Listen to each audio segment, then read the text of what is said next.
এর নির্মাণ কাজ চলছে দ্রুত গতিতে। এরই মধ্যে রেল কোচ ও ডিপোর সরঞ্জাম কেনার চুক্তি হয়েছে। 8টি প্যাকেজে বিভক্ত এই প্রকল্প। সেই অনুযায়ী এলাকা ভিত্তিক কাজের অগ্রগতি এক এক রকম। পুরো প্রকল্পের বিভিন্ন প্যাকেজের অগ্রগতির খবর জানাচ্ছেন মোহাম্মদ নুরুন্নবী। 2 পর্বের রিপোর্টের শেষ পর্ব।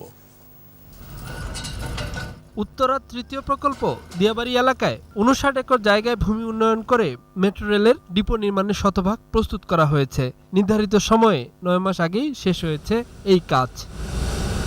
প্রশাসনিক ভবন, ওয়ার্কশপ, ট্রেনশেড সহ অন্যান্য অবকাঠামো নির্মাণের কাজ এরই মধ্যে শুরু হয়েছে। এখন দ্বিতীয় প্যাকেজের আওতায় চলছে চেক বোরিং ও টেস্ট পাইলিং এর কাজ।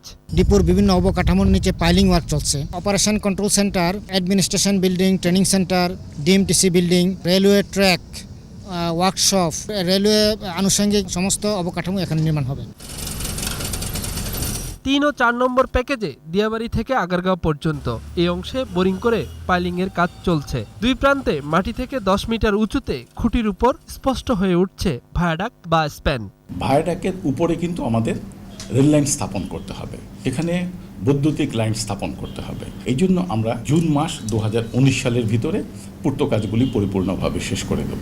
প্যাকেজ 5 ও 6 এর আওতায় আগারগাঁও থেকে মতিঝিল পর্যন্ত ভায়াডাক্ট নির্মাণের কাজ শুরু হবে শিগগিরই। আমরা যেহেতু 20 সালে শেষ করব, এই জন্য এটাকে আমরা 2টা প্যাকেজে ভাগ করে নিয়েছি, 5 এবং 6। আমরা আশা করছি যে এই মাসের ভিতরেই এটারও অ্যাওয়ার্ড হয়ে যাবে। এই অর্থ বছরের মধ্যেই প্যাকেজ 7 এর ঠিকাদার নিয়োগ প্রক্রিয়া সম্পন্ন হবে।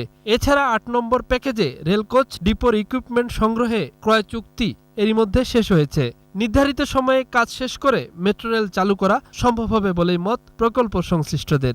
1, 2, 3, 4 সেই জায়গাটাতে যদি বলেন, তাইলে আমাদের যে বাস্তব অগ্রগতি এটা 15% আছে। এটার উপরে ভিত্তি করে কোনো কনক্লুশনে পৌঁছা যাবে না, এটা প্রতিদিনই বাড়ছে। মোহাম্মদ নুরুন্নবী, 21 টেলিভিশন, ঢাকা।